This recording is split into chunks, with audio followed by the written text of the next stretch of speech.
So after a lot of cleaning, the crankcase is now ready for the crank to go back in. So the first job on this video is to get all the bearing shells put into the crankcase and the crank reinstalled.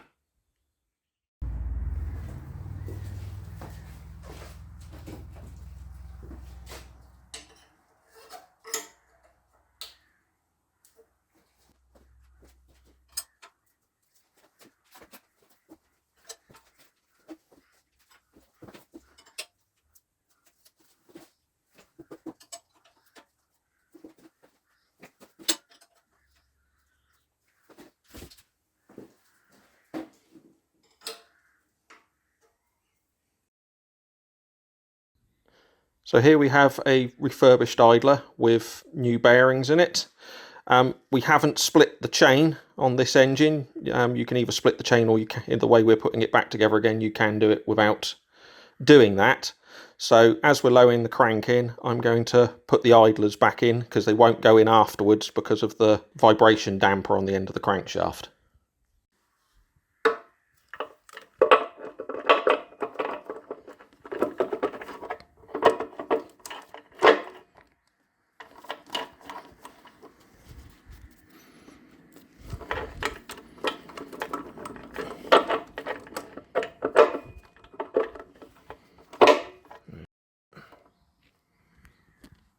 And the same again, this is the other one of the two idlers. This one is the adjustable one for changing the tension on the chain. This one's had new bearings as well, so we're going to put this one in.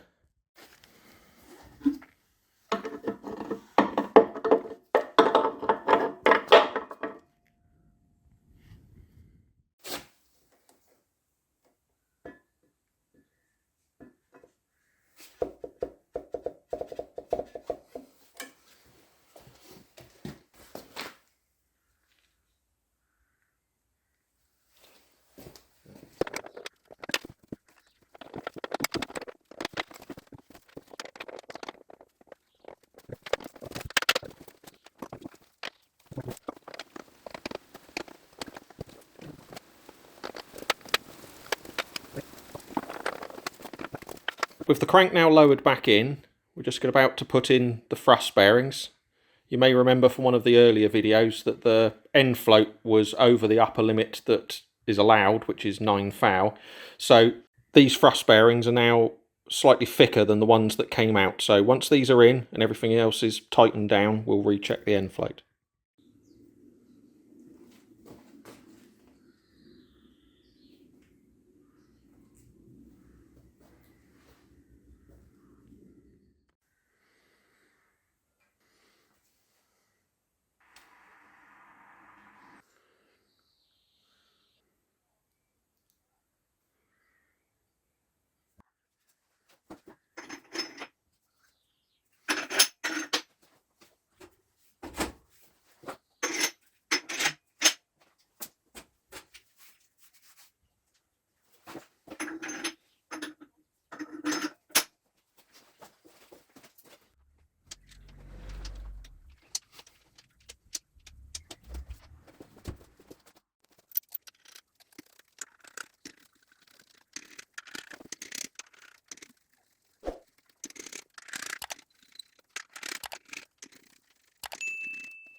So now the crank is loosely assembled in the crankcase, the first thing we need to do is to align the main bearing cap that holds the thrust washers.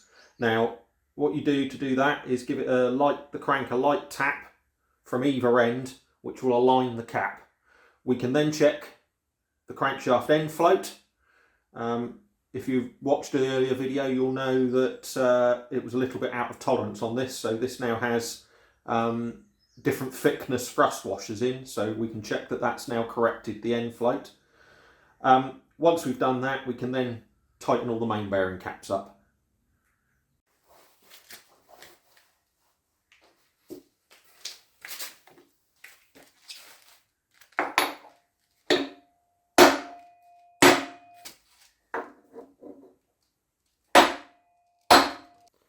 So with the main bearing cap that holds the thrust washers now aligned, we can now move on to the end float. Now, you can see the gauge is now zeroed, and I've made sure that the crank is pushed fully forward in the engine, so towards the timing chain end of the engine, that way.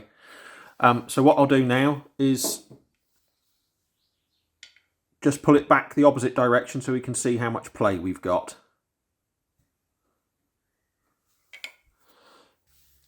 So there we have 0.16 millimeters, which for those who prefer bananas is a little tiny bit over 6/1000 of an inch. So with the initial check of the crankshaft end float now done and within tolerance, the next job is to get all of the main bearing caps tightened up. Now on an LXB like this, it is done in 6 stages, getting progressively tighter, and it starts from the manifold side timing case end, so that is this stud here, and you work down all of these this side and then back up the other. So we'll get that done, and then we'll do another quick check of the crankshaft end float to make sure that everything's still okay. So the first stage for these is just finger tight, which you can see these all are at the moment. So with all of these nuts now finger tight, it's time to move on to the second stage. Now, my torque wrenches are in Newton meters, so the figures I'll be giving are converted into Newton meters. But for those who prefer bananas, I'll put the original imperial measurements up on the screen. So for the next stage, for the larger 3/4 nuts, it's approximately 2.8 Newton meters according to the manual. And for the smaller 1/2 inch nuts that are down here, it gives a measurement of 5.6 Newton meters. So we'll run around all of those and give them roughly to that torque before moving on to the third stage.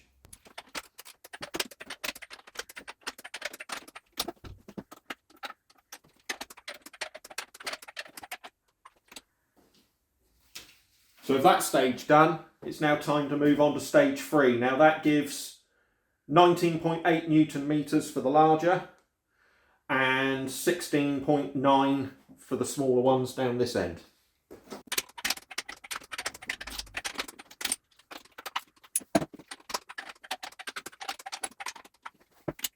So for the fourth stage, we've got 56.5 Newton meters for these and 28 for the smaller ones here.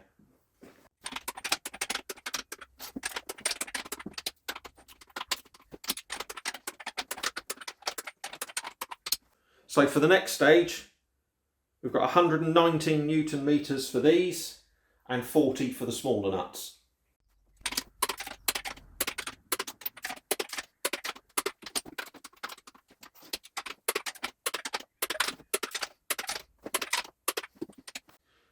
So now we're on to the final stage for these nuts. We need 237 Newton meters for these and 79 for the smaller ones.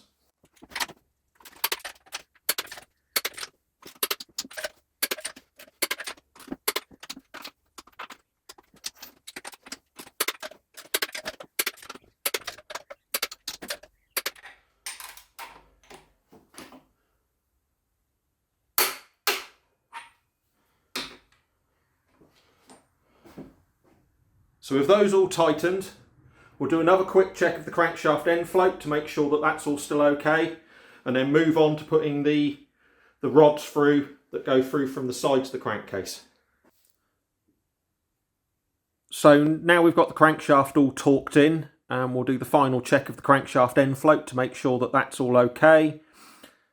We're looking for between 6 and 9/1000 of an inch, so let's take a look.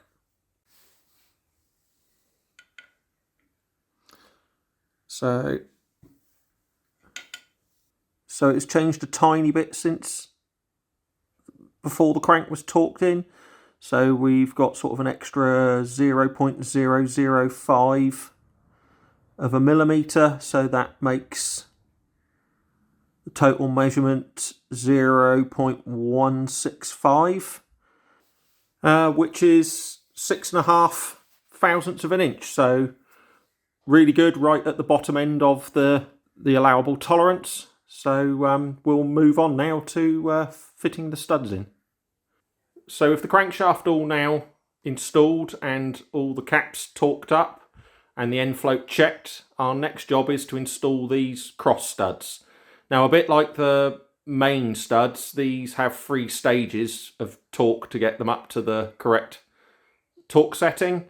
So we'll start getting those set up. Now, firstly, we want to make sure we've got the same amount of thread sticking out from each side of the crankcase.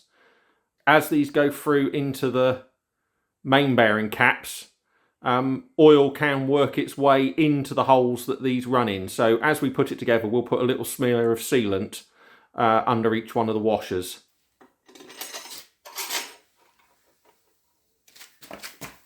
So that stud there has an equal amount sticking out of both sides.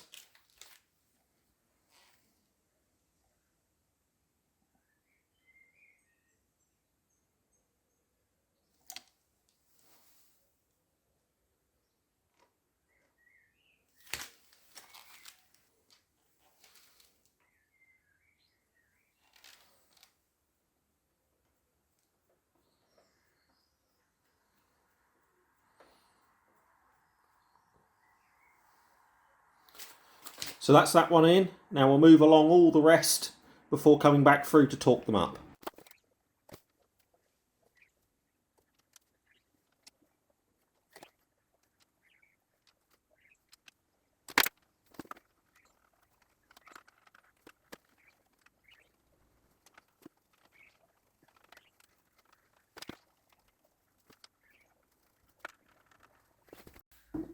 So now it's time to tighten these nuts up. Now the first stage for these is 8.5 Newton meters starting at this end and working our way that way.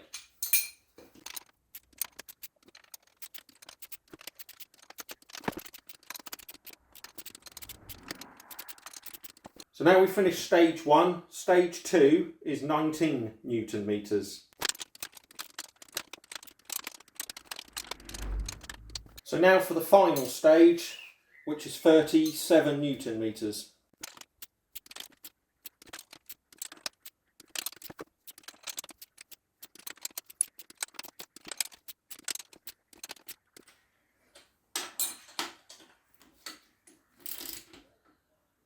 So that's us all done tightening in the crankshaft. So now the crankshaft is fully installed, the next job is to get the oil pump drive refitted. So we'll get this done and then move on to the oil pump itself. So we've now put a film of sealant on the back of this, so we'll put it in place, loosely nip it in place to allow the sealant to cure, and then tighten it up.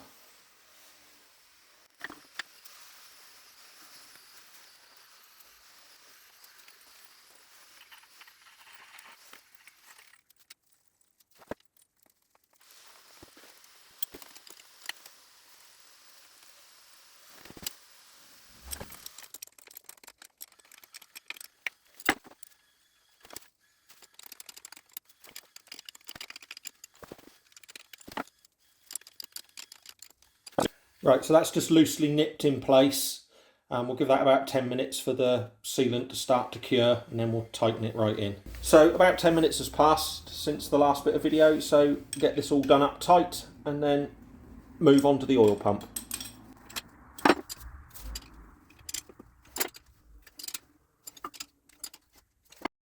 So these parts are the original body of the oil pump. These have been cleaned up and checked. These are all fine. This side here is the original gears, and this is the new set. So we will be rebuilding the pump with this set and then fitting it back on the engine.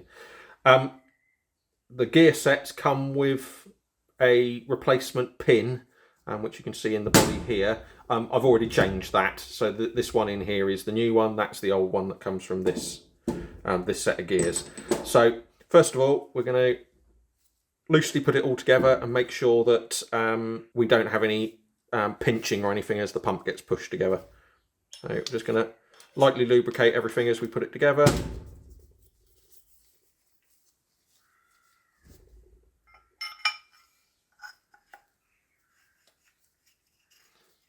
Just check that everything still moves as we go.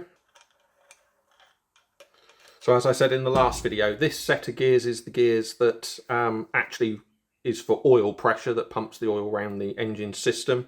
This set here is for the Scavenge pump. So this is the set that we think was worn on the original pump gear set.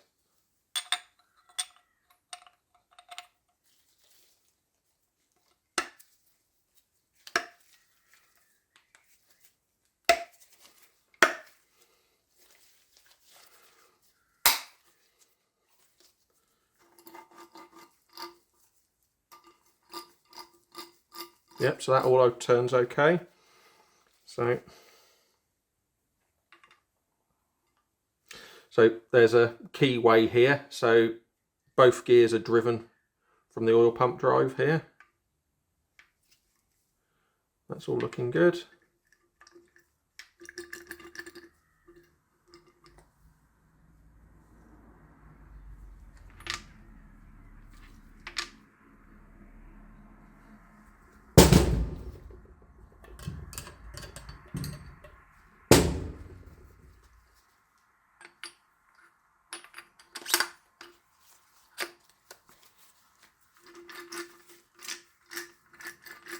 So out of the engine, that is all turning well.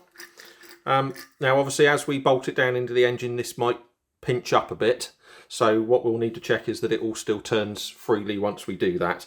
So to fit this in the engine, we'll clean this face, smear some whale seal on it, which will seal the pump to the crankcase, and get it bolted in.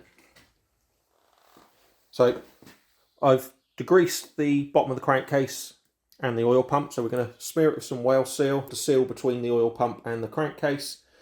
This will make sure that there's no leak at the joint, and then we'll get it tightened on.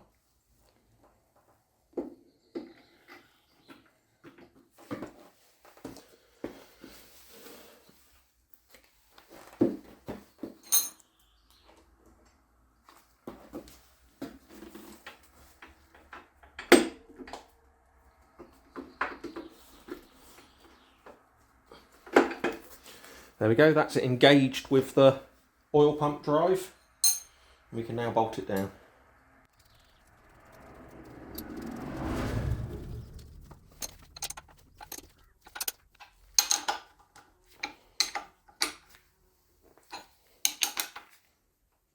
There we go.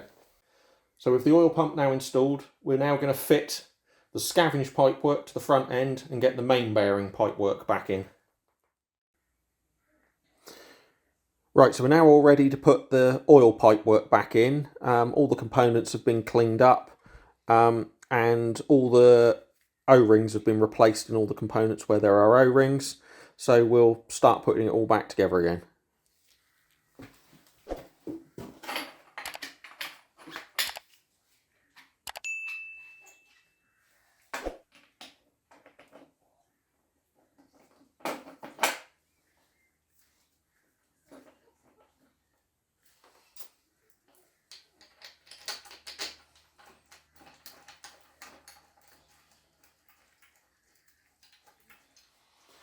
So as I mentioned earlier in the video, this is the Scavenge pipework. So any oil that ends up at the forward end of the sump can get sucked back towards the rear end where there's the well.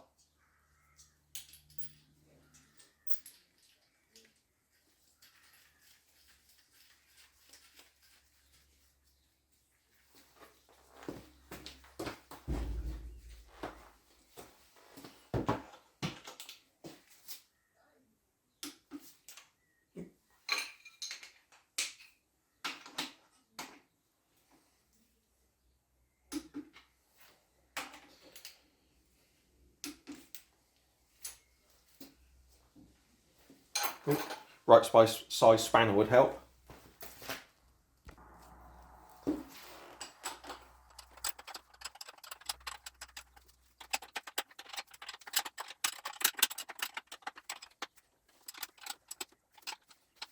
Right, so that's that Scavenge pipework all back on. I did forget to mention earlier that we've tried to turn the camshaft and the oil pump all turned, so that's all fine.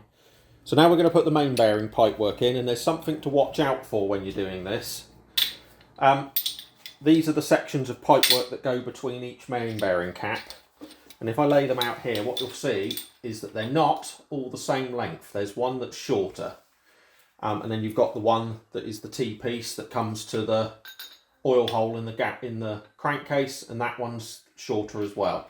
So this one goes here, and the other shorter one goes on cylinder 2. The rest of them are all longer. And again, this has all got new seals in it.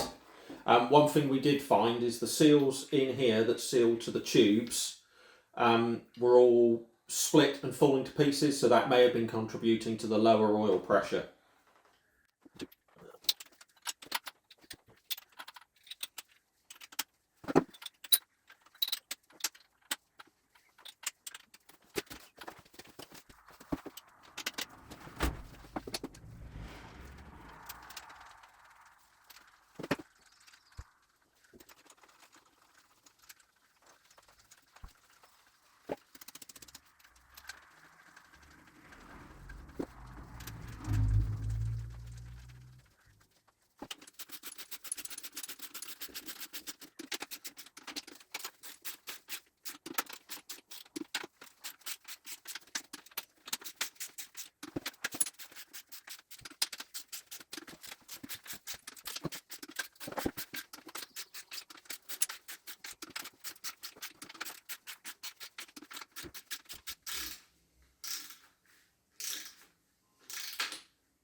So with that all reinstalled, our next job is to fit the bell housing. So before we can fit the bell housing, we need to fit the tachometer drive. The reason for this is there's not enough room between it and the back of the bell housing once it's fitted to get it in and out easily. So we'll get this fitted and then onto the bell housing.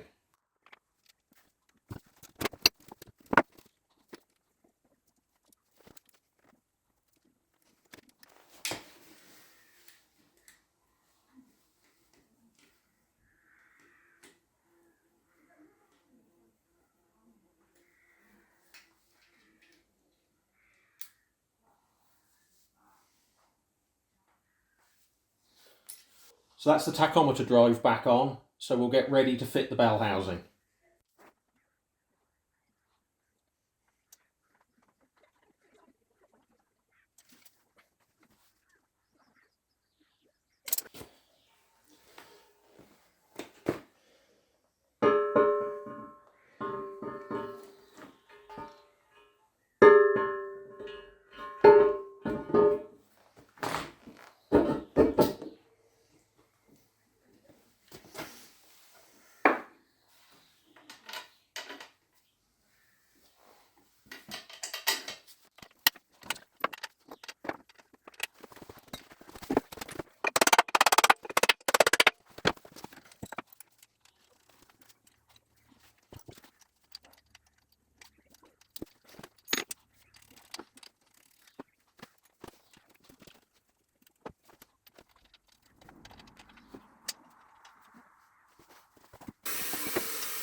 So before we tighten this up, we'll just make sure the crankshaft turns, because although some of these nuts are a tight fit, so should locate it, obviously you want to make sure that the crank is not dragging on the bell housing.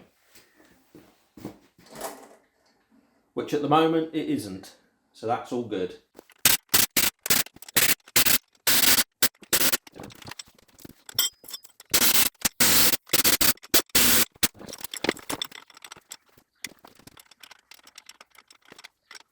Right, so now that's all done up, we'll just check that the crank still turns without dragging on the bell housing,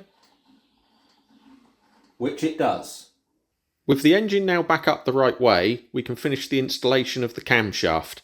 Now we loosely put it together earlier in the video when the engine was upside down, but at the moment, although it's all into the crankcase, none of the cam lobes are actually attached to the camshaft at the moment. So before we get into doing all of them up, what we need to do is check the camshaft end float by securing the cam lobe segment in cylinder 1 and then checking with a feeler gauge what the end clearance is. So we'll do that first. So each of the cam lobes is secured to the cam shaft with one of these grub screws. Now you can see they've got a pointed end. Now that locates into a hole drilled in the camshaft itself for each lobe. So the first thing we need to do is rotate the camshaft to align with the threaded hole in the cam lobe section here, and then fit this.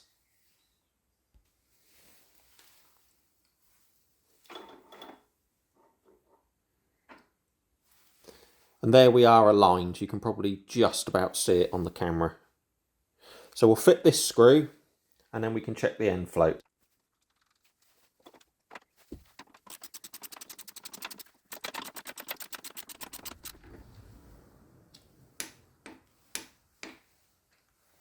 So I have the camshaft fully pushed towards the timing case end of the engine, which pushes the number 1 cylinder cam lobe up against the spacer collar, which you can just see here. So what I'm going to do now is push the camshaft towards the flywheel end of the engine, which will leave a gap between the lobe and the spacer.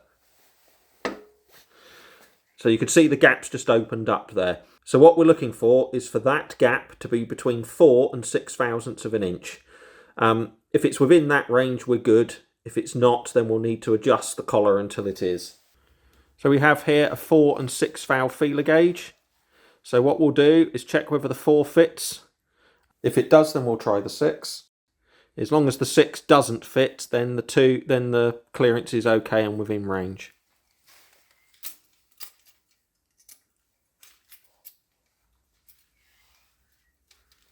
And we'll just rotate the collar a couple of times just to check in various positions.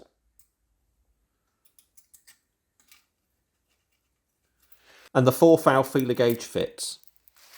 So if we now try the 6 thou feeler gauge, as long as this doesn't fit, or if it does, it's very tight, we're good to carry on with assembly.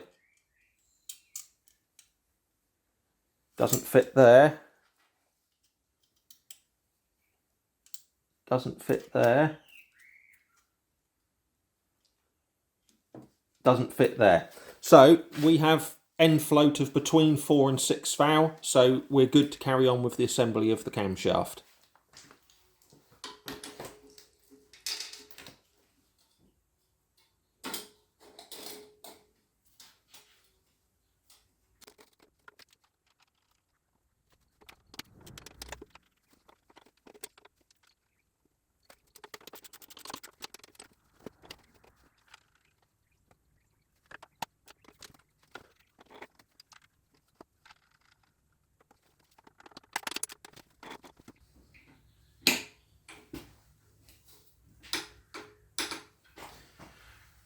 Right, so that's all the cam lobes secured to the camshaft. The next job is to put all the cam followers back in. So on this engine, because the cam lobes and the tappets have been refaced, it doesn't matter which order we put them back in. However, if you had one of these to pieces and you were just cleaning it and putting it back together again without refacing it, you would want to keep the tappet with the lobe it came from. So we don't need to worry about that because it's all been refaced, so we'll get these all put back in. We'll lubricate all of these as we go.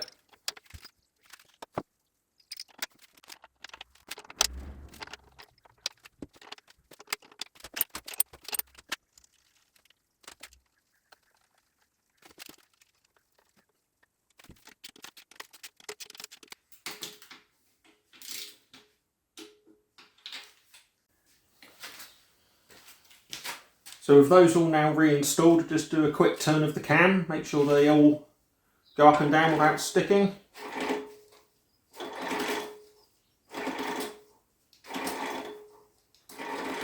There we go. So the last job we've got to do for this video is loosely time the camshaft to the crank. We'll do the detailed timing once all the com rods and cylinder block is back on. But at this point we'll just get all the timing chain in and it loosely set. So to get the cam roughly timed to the crankshaft, we need to put in the alternator drive, which is this unit here. Again, this has been refurbished with new bearings and a new bush in the end for the alternator drive shaft. So I've just put the alternator drive into place. I'm now going to bolt it in, and then we'll go around and just check that the camshaft is loosely timed correctly to the crank.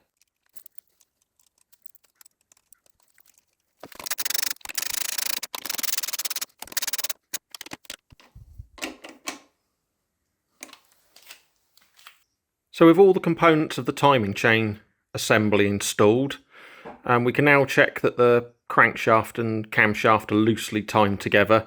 As I said earlier, we'll fine adjust this and check it all once the pistons and the block are back on. So what we're looking for here is with the crankshaft set to TDC on number 1, which if we look here you can see the crank is at the top of the stroke.